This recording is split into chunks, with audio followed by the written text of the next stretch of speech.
बात भारत के खिलाफ पाकिस्तान और चीन की बड़ी साजिश की। दक्षिण एशिया में भारत के प्रभाव को कम करने के लिए मुनीर ने 4 नेशन कार्ड खेला है। भारत को हर तरफ से घेरने के लिए सुरक्षा के साथ भारत को आर्थिक मोर्चे पर कमजोर करने की कूटनीति के तहत इस 4 नेशन फोरम को बनाने की कवायद की जा रही है, जिसमें चीन, पाकिस्तान ने म्यांमार को जोड़कर बांग्लादेश को इसमें शामिल करने की योजना बनाई। भारत के खिलाफ पाकिस्तान का नया पैंतरा, पावर बैलेंस की तैयारी, चीन, बांग्लादेश, म्यांमार से यारी।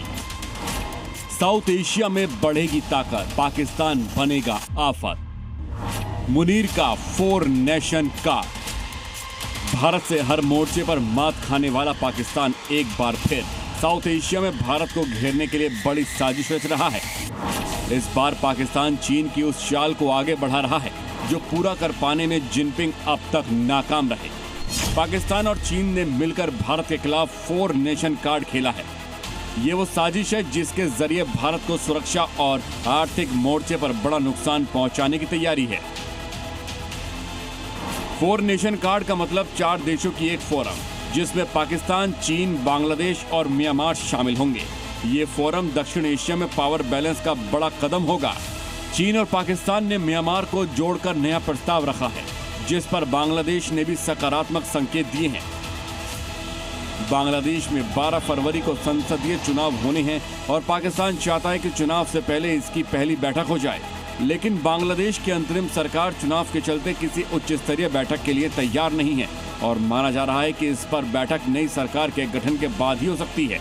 इससे पहले भी 2023 में भी चीन ने पाकिस्तान और बांग्लादेश के साथ त्रिपक्षीय फोरम बनाने की कोशिश की थी, पर ढाका तैयार नहीं हुआ था।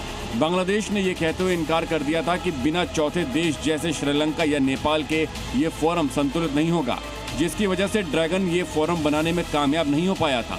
लेकिन बांग्लादेश में सत्ता बदली तो चीन की कूटनीति भी बदल गई और यही वजह है कि चीन मुनीर को मोहरा बनाकर इस फोरम के जरिए अपनी ताकत बढ़ाना चाहता है।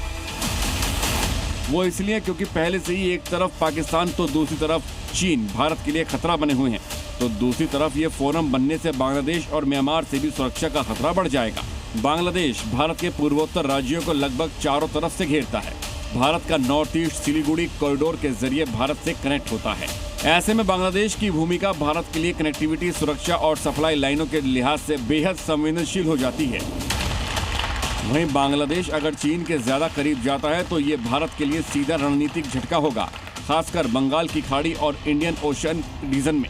बांग्लादेश की समुद्री सीमा इस इलाके को रणनीतिक रूप से बहुत अहम बना देती है। ये इलाका ग्लोबल शिपिंग, एनर्जी रूट्स और नौसैनिक गतिविधियों के लिए बेहद संवेदनशील है, लिहाजा भारत को वहां संतुलन बनाए रखना बेहद जरूरी है। लेकिन शेख हसीना सरकार के तख्तापलट के बाद से बांग्लादेश पाकिस्तान का प्यादा बनकर रह गया है।